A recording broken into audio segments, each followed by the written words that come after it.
नमस्कार, मी शाहिद खेरटकर सह्याद्री समाचार मध्ये आपल्या सर्वांचं स्वागत करतो। पाहूयात एक विशेष बातमी।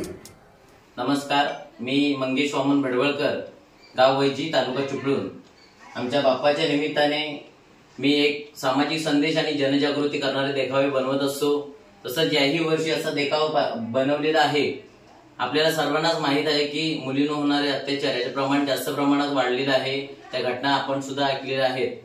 तसंच त्या मुलींना कुठेतरी लवकरात लवकर न्याय मिळावा आणि त्या आरोपीला फाशी मिळावी असं दाखवलेलं आहे।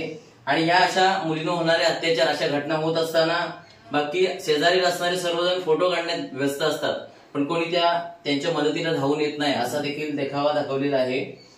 आणि ह्या ठिकाणी आपण पाहतोय की रक्षाबंधनचं महत्व म्हणजे बहिणी आणि भावामध्ये जे काय प्रेम असतं ते दाखवलेलं आहे। बहीण असं म्हणते की राखी बांधल्यानंतर बहीण असं म्हणते की भाऊ राया, जसा माझा पाठीराखा तसं प्रत्येक बहिणीचा तू पाठीराखा उभा राहा, म्हणजे आज हे अत्याचाराचं प्रमाण आहे ते कुठेतरी थांबणार आहे असं माझी डोक्यामध्ये संकल्पना आली। म्हणून मी गणपतीच्या निमित्ताने हा देखावा दाखवलेला आहे। आणि मी असं दरवर्षी करत असतो आणि सामाजिक संदेश आणि जनजागृती करत असतो। आणि मी हे देखावे करत असताना मी एकटा नसून माझं कुटुंब, माझी आई, माझे वडील, माझी पत्नी याची मोठी मदत असते। तसेच माझी काकांची मुलं, सर्वांनी एकत्रितपणे टाकाऊपासून टिकाऊ असा एका रात्रीत बनवलेला हा देखावा आपण पाहतोय।